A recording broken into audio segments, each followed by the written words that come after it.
talk by wishing you all a very Merry Columbus Day. I'm not sure how you're really supposed to acknowledge this particular day. Kind of thinking about it, how did the Native American settlers of this great land refer to the day that their new world was discovered? I guess they probably just called it Monday, but happy Monday. So what I'm going to do here today is just spend a little time with you describing my life as a physical explorer. I've had the great good fortune to travel to some really extraordinary places. I've been to outer space. I've been deep beneath our oceans. I've been atop our tallest mountain. And I've been to some other pretty crazy places too that I'm going to share with you here momentarily. So I've been very, very fortunate to go places, but for a purpose. I'm drawn, of course, by the adventure of it, but by the challenge first and foremost, and secondarily because it drives us as innovators to support human life in these extraordinary environments, and those things then transition over into life here on Earth, life here at sea level. And so my theorem here today is that extreme environments are a wonderful catalyst for innovation. This is the youngest lava lake in the world. There are about 8 to 10 of them at any one time around our planet. But what's extraordinary about this place is that it's about a 10-minute drive away from Managua, which is the capital of Nicaragua. 2 million people live in this extraordinary environment, very close to harm's way. And so it's very important that we understand, characterize, and ultimately develop predictive tools that will allow us to warn people should they be in an environment where this thing is about to blow.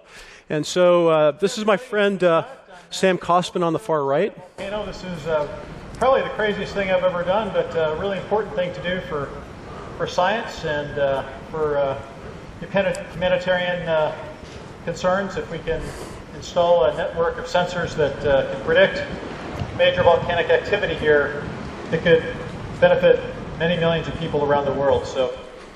So this expedition, led by Sam Kosman and Quake, basically aspired to set up an array of very sophisticated sensors around this volcano, including down at the very bottom of this lava lake. Sam and I were the very first 2 humans to actually set foot in this extraordinary place. And then we also collected a lot of other data as well, including these thermal IR images stitched together from drones. Actually, this is a company here in San Diego called Ariel, run by a good friend of mine, Radley Angelo. But the overarching goal is to combine all this data in sophisticated ways to develop predictive models. So this expedition was actually sponsored by General Electric, GE, and their Predix model.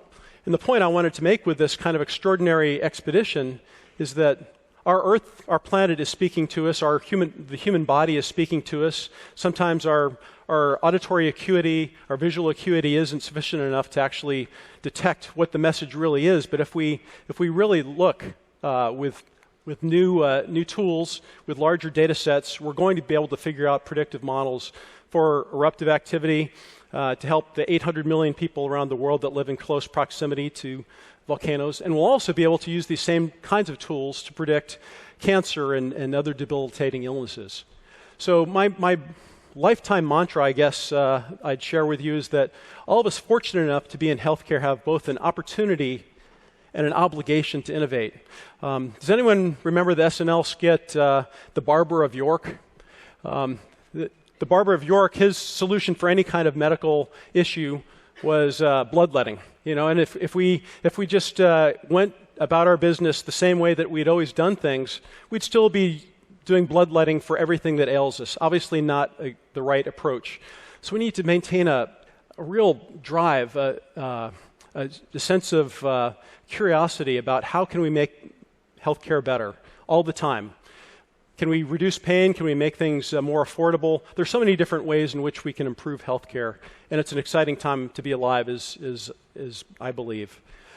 And it's also amazing to think about how far we've come. And I'll take you on a space mission here just to give some examples of how far we've traveled. So in the very first spacewalks in history. On the left is Alexei Leonov, the first cosmonaut, the first human being to actually venture out into the vacuum of space, and then our American Ed White taking the very first steps for the Americans. these guys had a very low probability of actually making it back home. In fact, their suits were so crudely designed and the cooling systems were so under capacity that both of these guys barely made it back inside alive. But we've learned a lot. And what it's allowed us to do is build an extraordinary laboratory in space called the International Space Station. And I'm very fortunate to have been a part of the construction of this and the repair and maintenance of it. It's really a jewel. It's 250 miles above us, traveling at 17,500 miles an hour, orbiting the Earth 16 times a day, and really an extraordinary place, photographed here above the Himalayas. But on my last mission into space, I had a real surprise, and what I want to share with you is resilience and teamwork and what I call MacGyverism, but the ability to take something that's seemingly impossible and come up, because you have to, with a solution.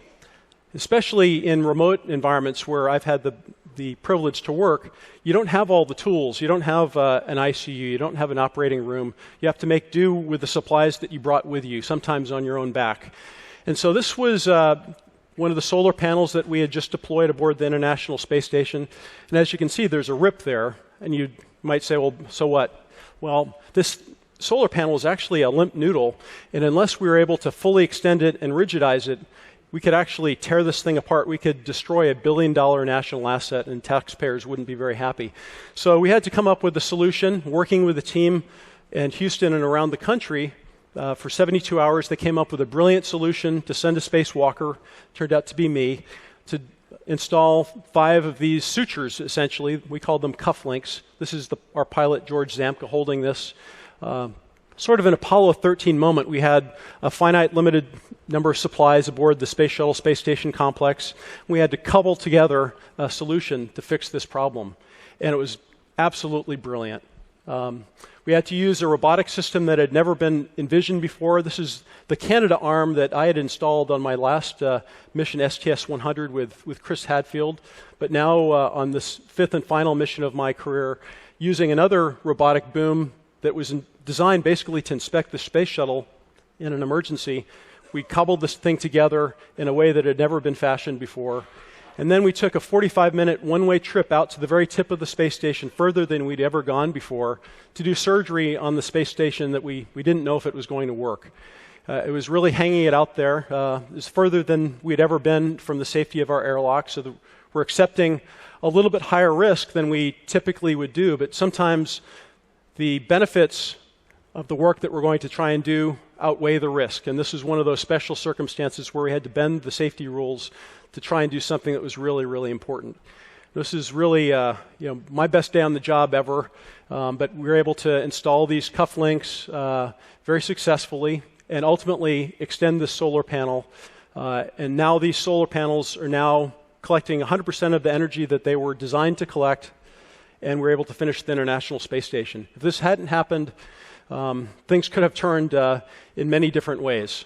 But I like to think that even if this had not worked, there would have ultimately been a plan B or plan C, because that's what NASA is so capable of doing, taking things that are seemingly impossible and making them look almost easy.